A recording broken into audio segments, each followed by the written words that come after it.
The last part of the act is cultivation or culture of plants classified as dangerous drugs or thereof Section 16.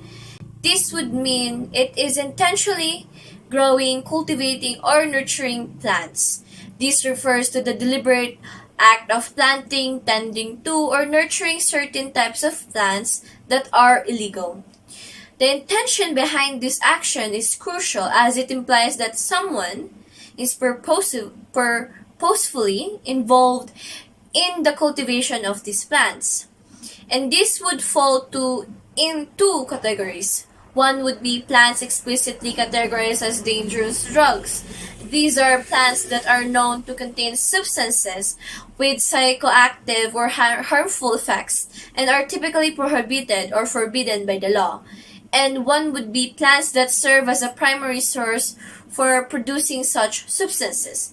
Some plants may be inherently dangerous or may not be inherently dangerous but are used as raw materials for illegal production of drugs. Cultivating these plants can also be subject to legal restrictions. Processed into illicit drugs. The ultimate goal of growing or cultivating these drugs or plants is often to process them into illegal drugs. This involves extracting or transforming certain compounds from plants to create substances that are illegal to possess, contribute, or to use.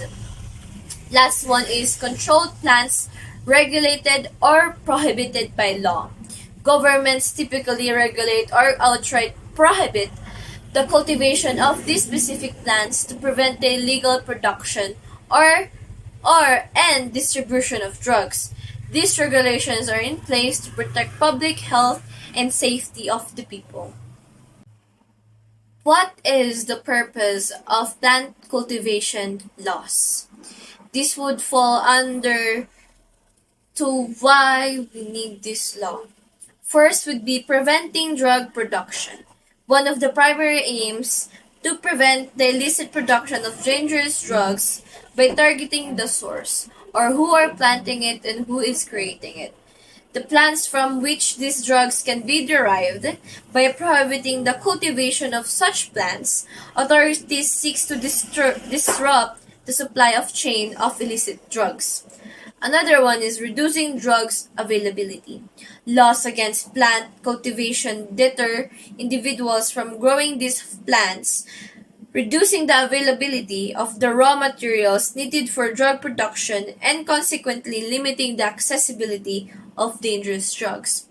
Another one is protecting public health. These laws are designed to safeguard public health by curbing the production and distribution of drugs that pose significant risks to individuals and society as a whole. And lastly is supporting drug enforcement.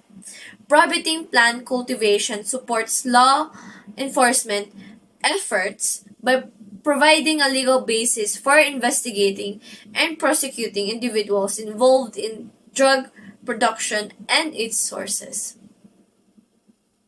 And next to that is who are the key actors involved in such enactment of laws? It would be the offenders or those who plant those illegal plants or drugs. Offenders, individuals found cultivating or nurturing plants classified as dangerous drugs or their sources can be subject to legal consequences, including criminal charges. Another one is law enforcement. Why? Police officers, drug enforcement agencies, and agricultural authorities play a crucial role in enforcing laws related to plant cultivation. They may conduct investigations, execute search warrants, make arrests, and gather evidence connected to plant cultivation offenses. And last is the legal system.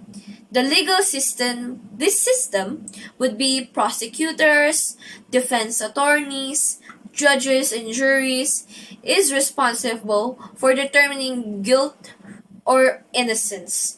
and assigning appropriate penalties for plant cultivation and offenses. But when would we know the timing of enforcement?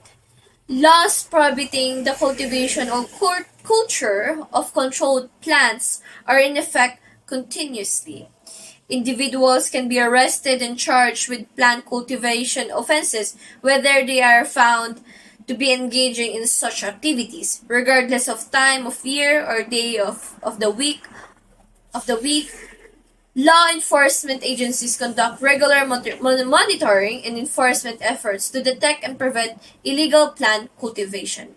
But what is the geographic scope? The enforcement of laws governing the cultivation or culture of controlled plants occur within the geographical boundaries of a country or region. Specific regulations and penalties may vary between jurisdictions within same country. Plant cultivation laws apply in various settings, including private properties, indoor and outdoor cultivation sites, rural areas, and urban environments. And for our penalties, number one, we have fines. Cultivation or culture of plants that are either sources of or classified as dangerous drugs. Any person who plants, cultivates, or cultures marijuana, opium poppies, or any other plant, regardless of quantity, which is or may in the future be classified as dangerous drug or a source of from which any dangerous drug may be manufactured or derived, shall be subject to a penalty of life imprisonment to death and a fine ranging from 500,000 pesos to 10 million pesos. Second, we have the probation. Probation is a period of time during which a person who has committed a crime has to obey the law and supervised by a probation officer, rather than being sent to prison. The probationary employment should not exceed 180 calendar days or 6 months. Number three, we have counseling. Using counseling as a penalty is a concept with both pros and cons. Typically, the idea is that rather than punishing the individuals with traditional punitive measures like fines, jail time, or community service, some offenders might benefit more from counseling or therapy sessions. This approach is more rehabilitative than punitive. Number four, community service. Community service as a penalty often used as an alternative or incarceration or fines is a common practice in many justice systems around the world. It requires the offender to perform unpaid work, typically for the benefit of the community. Some examples are litter cleanup, graffiti removal, landscaping and maintenance, working at food banks or shelters. Number five, imprisonment.